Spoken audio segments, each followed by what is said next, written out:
Hello, everyone, and welcome to Pasado's Safe Haven. We invite you today to take a special tour around the sanctuary with us. Let's get started. Pasado's Safe Haven has a mighty mission to end animal cruelty. And that all started with a donkey named Pasado, who was sadly brutally killed in a park in Washington State. After that tragic event happened, people wanted to make a difference. They got together and they made a change and created what is known today as Pasado's Safe Haven. As we walk around the sanctuary today, we are going to see a lot of animals, and all of them have been rescued from some sort of abuse or neglect. Now here at the sanctuary, we make a promise to these animals that now you are safe. Now you have a home, and that home is here at our sanctuary. So let's walk around and get to know a few of our animal friends. First up is the very exciting Potbelly Yard, and we are in luck. One of our animal caregivers is here in the Potbelly Yard, and she can tell us more about how we care for our potbelly pigs here at Pasado Safe Haven. Hi, my name is Lucy. I'm one of the Pigsbird's caregivers here at Pasado's. We're right here now in the Potbelly Yard. I just took care of everyone this morning. We start off with letting everyone out and getting them fed.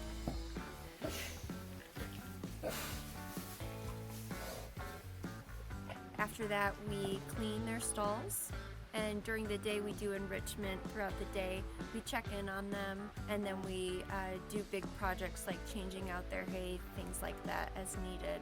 So we have some of their meals prepared for this evening and for the morning. We add water to their grain so that the grain absorbs it and it helps with their hydration. In the evening, we do a very similar routine where they get fed, we close them in for the night, and they each have a partner to sleep with overnight. So that's a little bit about what happens in our Potbelly Yard here at Pasado's.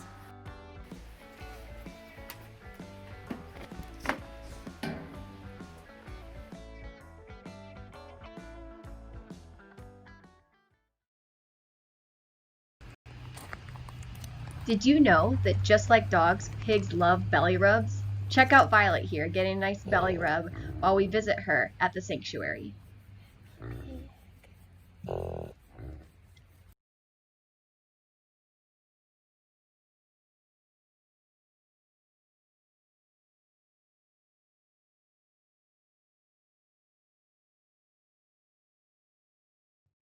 Our next stop is the Alpaca Yard. Let's see if Mo, the alpaca, wants a little snack. Watermelon is a favorite in the summertime because it helps keep them cool and it's nice and sweet.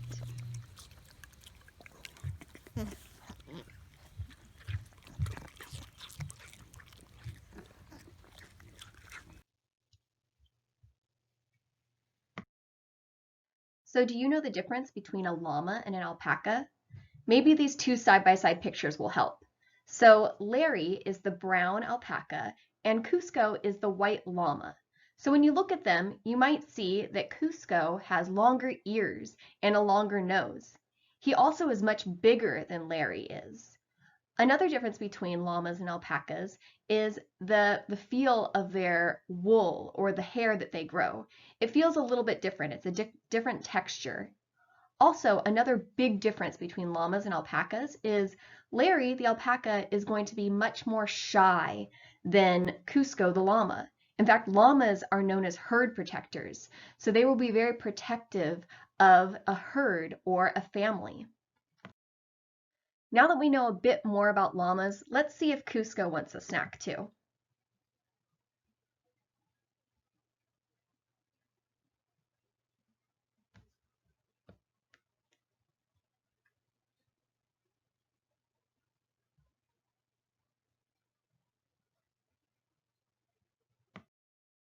Our next stop is the waterfowl yard. This is where the ducks live.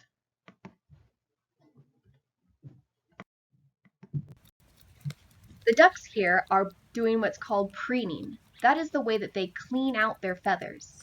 They also use water to do this, and that's why they're called waterfowl, because they are birds that need water in order to be happy and healthy.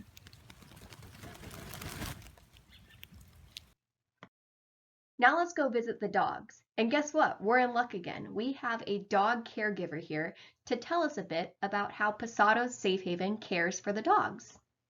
I'm Michelle and I am a dog caregiver here at Pasado Safe Haven. This is T. He's a blind pit bull. He came from a neglect case, but here he is getting the opposite of neglect. He's getting lots of love and care. I also take care of Chance, Marty, and Oscar here in Dogtown. I start in the morning by feeding and giving them their medications. Then we get everybody out for some kind of walk and exercise. We have these great trails that we can go on a walk. He's really looking forward to his walk this morning. Then we go to the dog park as well. We also do other kinds of enrichment for the dogs. Our goal is to make it as less stress as possible and as more fun as possible. So he's really cute from the front. So we give them a scent tube to explore in the morning, and then in the afternoon they get some kind of food enrichment. We have food puzzles, treat bags, bark boxes.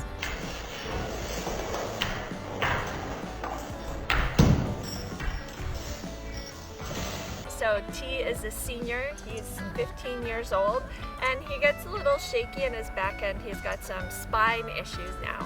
So every week he has a laser therapist come out and he gets this warm laser applied to his hips and his shoulders and his neck just to make him more comfortable. Good boy, good boy. Every day that I get to be out here with the dogs at Pasado Safe Haven is a great day. We try to make it as much fun for them as possible while they're here, and providing them some enrichment and some walks. It's fun for me, it's fun for them, and so I'm really grateful to be here. I'm really grateful to be here with Steve. I love him very much.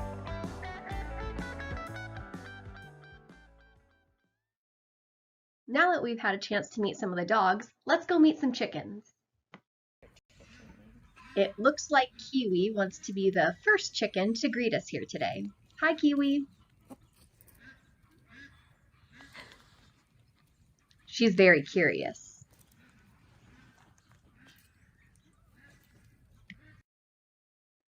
Some of our chickens were rescued from a factory farm, which is a place where they didn't have any access to the outside and they were trapped in small, tiny cages. Kindle here was one of those chickens, and before she came to Pasado's Safe Haven, she had never been outside in the sunlight. Let's see if Kindle and her friends want some treats. Tiny.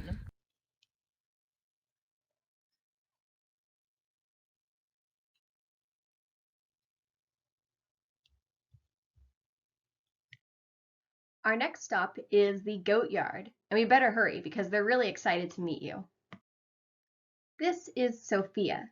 She's a really good friend of mine here in the goat yard. When goats are treated with compassion and kindness, they can give us that in return. In fact, Sophia here and any other goat is kind, compassionate, but also playful, curious, and inquisitive. Did you know that goats use their horns to manage their temperatures? Yep, just like how humans sweat or dogs pant in order to keep cool in the summer, goats use their horns in the same way. They're really important for them. Unfortunately, there are many farms that remove their horns.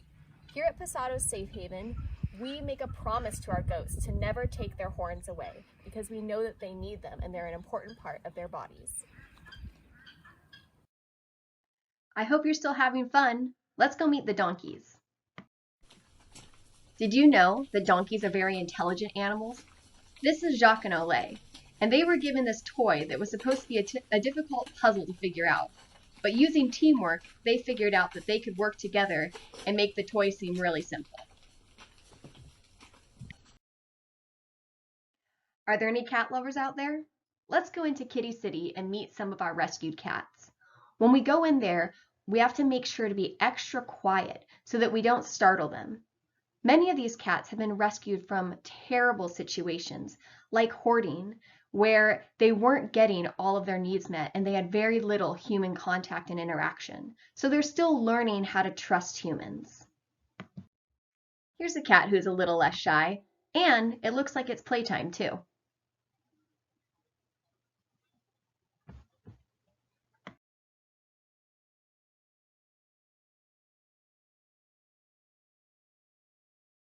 Time for more pigs. We already went into the Potbelly Pig Yard, and now it's time to meet some of our bigger pigs.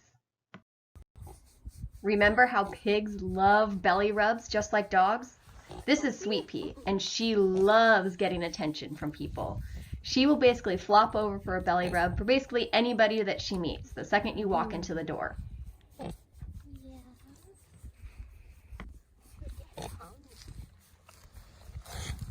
She's so cute.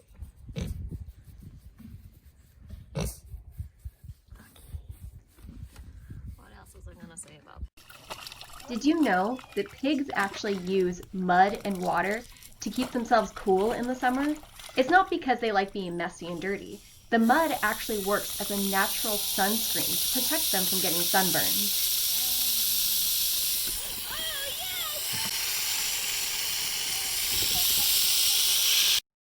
Wow, we're almost to the end. Our last stop on the tour is the cows.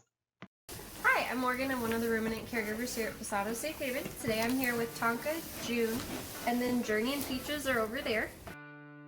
On the other side of the barn, we also have Blue Cow, who's everybody's favorite just because he's so huge, and his friends Abby Rose and Belle.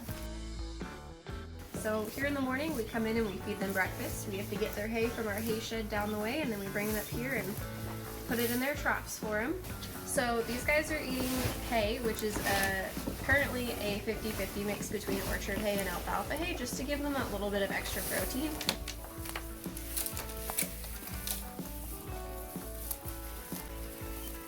And then Peaches over here gets grain in the morning. She has a little bit of trouble keeping weight on, so we give her that little bit of extra grain to give her the calories and support that she needs. Around midday, we come in and we clean the barn and do some enrichment for them, which can be anything from brushing and grooming to a ball toy or some boxes with treats in them. There's a lot of different things you can do with cows.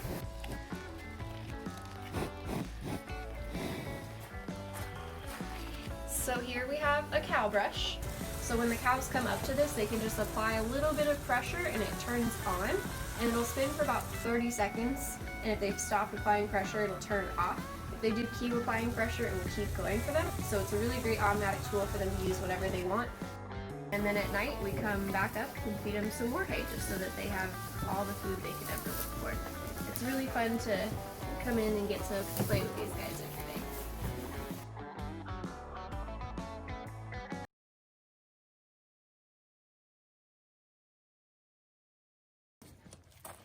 Did you know that cow tongues are just like cat tongues? They have bristles on them. That's because cows use their tongues in the same way that cats do. They use them to groom themselves, to clean each other, and to give nice licks on their fur.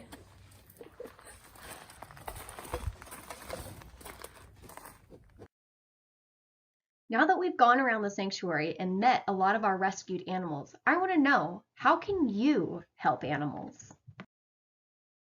We can all make a difference for animals. I put together a little list of ideas of how we can all help, but of course your ideas are great too. We can start off with being kind to animals and being kind to others too. That's a great place to start. From there, we can start learning more. We can educate ourselves about animals and animal-related issues. Once we've learned more about animals, it's really important to educate others about what we've learned. Make it a ripple effect. Teach others about why it's important to be kind and compassionate to others. Of course, it's always important to adopt an animal that has been rescued from a shelter or a sanctuary. You could also try going vegan. And if you don't want to go vegan yet, you could try just eliminating certain animal products from your diet. Try meatless Mondays. Try doing one meal a day. It all makes a difference, and it all makes a huge difference to animals. You could also write letters. Speak out to your local legislators. Speak out in your community. Make a difference for animals in a powerful way. Another great thing to do is volunteering. Shelters, animal sanctuaries, animal rights groups, they're always looking for more help and more people to get involved. And you can also give back. If you don't have the money or time to give back, you can do little things like starting a food drive for animal pet food. I really hope that you enjoyed visiting Pasado's Safe Haven today. The animals loved having you here, and I hope that you are leaving feeling inspired. Because remember, we can all work together to end animal cruelty.